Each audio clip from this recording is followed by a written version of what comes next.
नमस्ते। आज के इस एक्सप्लेनर में हम बिना कोई समय बर्बाद किए सीधा मुद्दे पर आते हैं। आपने न्यूज़ चैनल्स पर वो डरावनी हेडलाइंस तो देखी ही होंगी, राइट? चारों तरफ अफरा तफरी का माहौल है। लेकिन आज हम इस शोर शराबे को इग्नोर करके सीधे मैक्रो इकोनॉमिक डेटा को डिकोड करेंगे। हम ये समझेंगे कि आखिर इस भारी उथल पुथल का एक आम निवेशक के पोर्टफोलियो के लिए असली मतलब क्या है। कोई पैनिक नहीं, सिर्फ सॉलिड डेटा और फैक्ट्स।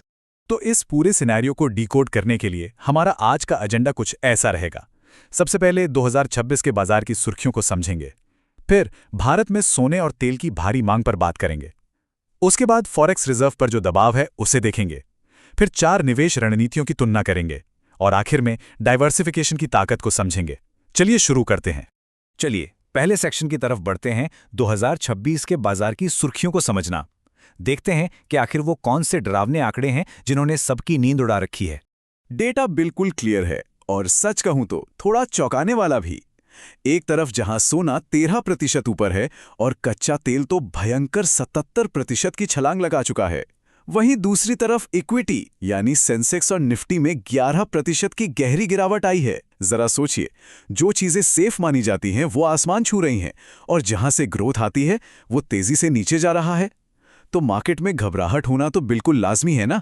ये इन्वेस्टर्स के लिए किसी परफेक्ट स्टॉर्म से कम नहीं है। अब आते हैं सेक्शन 2 पर, भारत में सोने और तेल की भारी मांग। इन बढ़ती कीमतों का हमारे घरेलू बाजार पर क्या असर हो रहा है, ये समझना बहुत जरूरी है। अब जरा इस डेटा को देखिए।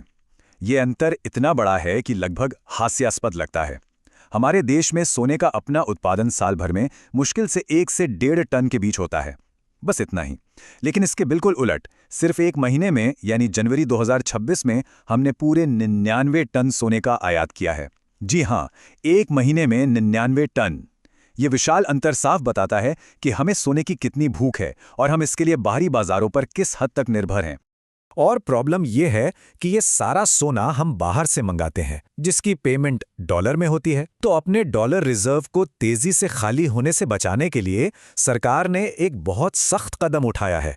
उन्होंने सोने पर लगने वाले आयात शुल्क यानी टैरिफ को 6% से बढ़ाकर सीधा 15% कर दिया है। मकसद बिल्कुल साफ है, इस भयंकर डिमांड पर लगाम लगाना और हमारी करेंसी को कमजोर होने से बचाना। लेकिन जाहिर है इसका सीधा असर आम इंसान की जेब पर पड़ रहा है। अब शादी ब्याह के लिए सोना खरीदना पहले से कहीं ज्यादा महंगा पड़ने वाला है। और हमारी आयात समस्या का जो दूसरा सबसे बड़ा हिस्सा है वो है तेल। देश में आने वाले कुल तेल का एक बहुत बड़ा हिस्सा यानी पूरे 88% सिर्फ कच्चा तेल होता है। देखिए, कच्चा तेल किसी भी अर्थव्यवस्था का खून होता है, राइट? इसके बिना कुछ नहीं चलता। और जब अंतर्राष्ट्रीय स्तर पर इस कच्चे तेल के दाम इतनी तेजी से बढ़ते हैं तो पूरी अर्थव्यवस्था के हर एक हिस्से पर भारी दबाव पड़ना बिल्कुल तय है। यहाँ एक और बहुत ही सीरियस बात है। देश का जो रणनीतिक पेट्रोलियम रिजर्व है, जिसे हम मुश्किल समय के लिए बचाकर रखते हैं, उसमें इस वक्त केवल 60 दिनों का कच्चा तेल बचा है। सिर्फ 60 दिन। इसका सीधा सा मतलब यह है कि जैसे जैसे दुनिया भर में तेल की कीमतें बेतहाशा बढ़ रही हैं, हमें मजबूरन अपने इमरजेंसी स्टॉक का इस्तेमाल करना पड़ रहा है। और लंबे समय तक अपनी इमरजेंसी सप्लाई के भरोसे बैठना किसी भी इकोनॉमी के लिए एक बड़ी खतरे की घंटी है। और इसका असर कैसे होता है, इसे एक डोमिनो इफेक्ट की तरह समझिए। तेल के दाम बढ़ते हैं तो ट्रांसपोर्टेशन महंगा हो जाता है। जब ट्रकों का किराया बढ़ता है तो खेतों से मंडियों तक अनाज पहुंचाना महंगा हो जाता है। और इसका फाइनल रिजल्ट, फरवरी 2026 में महंगाई दर 3.21% पर पहुंच गई, जो पिछले 10 महीनों में सबसे ज्यादा है। मतलब अंतर्राष्ट्रीय बाजार में जो भी उथल पुथल होती है उसका सीधा असर हमारी रोजमर्रा की जिंदगी और रसोई के बजट पर पड़ता है। चलिए आगे बढ़ते हैं सेक्शन 3 पर, विदेशी मुद्रा भंडार या फॉरेक्स पर दबाव। आखिर ये इतना सारा महंगा तेल और सोना खरीदने का हमारे देश के बैंक अकाउंट पर क्या असर पड़ता है? सच में ये नंबर्स डराने वाले हैं। सिर्फ एक महीने के अंदर देश के विदेशी मुद्रा भंडार से दसियों अरब डॉलर सोख लिए गए। फरवरी में हमारा रिजर्व 730 बिलियन डॉलर पर एकदम मजबूत था और मार्च आते आते ये 691 बिलियन डॉलर पर आ गिरा। कम सामान के लिए ज्यादा कीमत चुकाने का ये नतीजा है। ये दिखाता है कि जब कमोडिटी बाजार में आग लगती है तो वो कितनी तेजी से देश के खजाने को खाली कर सकती है। अब ये हालिया गिरावट भले ही डरावनी लगे, लेकिन अगर हम इस टाइमलाइन को देखें तो काफी तसल्ली मिलती है। याद है 1991 का वो भयानक क्राइसिस? उस वक्त हमारे पास केवल 1.2 बिलियन डॉलर बचे थे। 3 हफ्ते का जरूरी इंपोर्ट करने तक के पैसे नहीं थे। हमें अपना सोना तक गिरवी रखना पड़ा था। लेकिन आज 2026 की इतनी बड़ी उथल-पुथल के बाद भी हमारे पास $691 बिलियन का रिजर्व है। मतलब हम आराम से लगभग 11 महीने के इंपोर्ट कवर कर सकते हैं।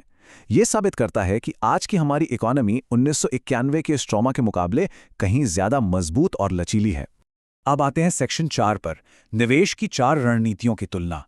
देखते हैं कि ये सारी मैक्रो इकोनॉमिक बातें इन्वेस्टमेंट डिसीजंस को 20 साल के रियल मार्केट डेटा के हिसाब से कैसे प्रभावित करती हैं। लेकिन नंबर्स देखने से पहले एक बहुत जरूरी कॉन्सेप्ट समझ लेते हैं, वॉलेटिलिटी यानी अस्थिरता। देखिए, इन्वेस्टमेंट का मतलब सिर्फ ये नहीं है कि आखिर में कितना पैसा बना, बल्कि ये है कि उस सफर में कितना तनाव झेला गया।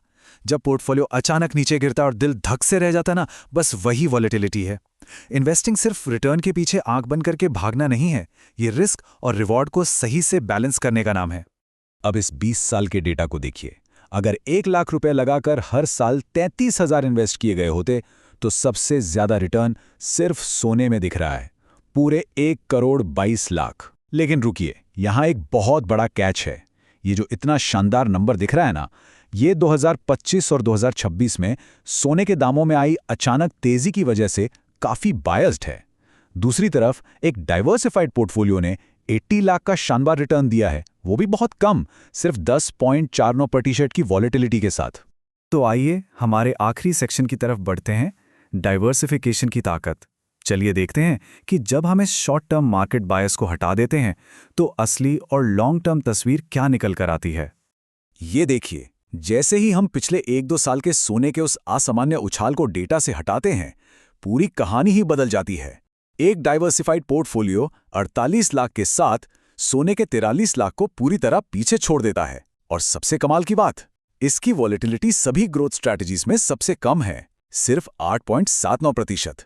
सोचिए, सिर्फ इक्विटी में आपको 86 लाख मिल सकते हैं, लेकिन उसकी 28% से ज्यादा की अस्थिरता आपकी रातों की नींद उड़ा देगी। सच कहूं तो डाइवर्सिफिकेशन आपको ग्रोथ के साथ साथ मन की शांति भी देता है। और ये कोट इस बात को एकदम सटीक तरीके से समझाता है। अगर आप किसी एक छोटे समय को देखकर ये तय करते हैं कि कोई एसेट कैसा है, तो आप गलत हैं। न्यूज साइकिल के शोर और शॉर्ट टर्म हलचल के बेस पर मार्केट प्रेडिक्ट करना सच में एक हारने वाला खेल है। डेटा बताता है कि हर दशक में अलग अलग एसेट्स आगे निकलते हैं। किसी एक छोटे दौर को हमेशा का सच मान लेना एक बहुत बड़ी भूल हो सकती है। तो आखिर में सवाल यही बचता है, क्या एक पोर्टफोलियो न्यूज़ मीडिया की रोजमर्रा की घबराहट से चलना चाहिए या फिर लॉन्ग टर्म डाइवर्सिफिकेशन की उस ताकत से जो स्थिरता देती है? डेटा बिल्कुल क्लियर है। इन सनसनीखेज हेडलाइंस को इग्नोर करना और एक शांत डाइवर्सिफाइड अप्रोच बनाए रखना ही इस मार्केट के पागलपन से बचने का सबसे बेहतरीन तरीका है। इस एक्सप्लेनर में जुड़ने के लिए बहुत बहुत शुक्रिया। सीखते रहिए और डाइवर्सिफाई करते रहिए।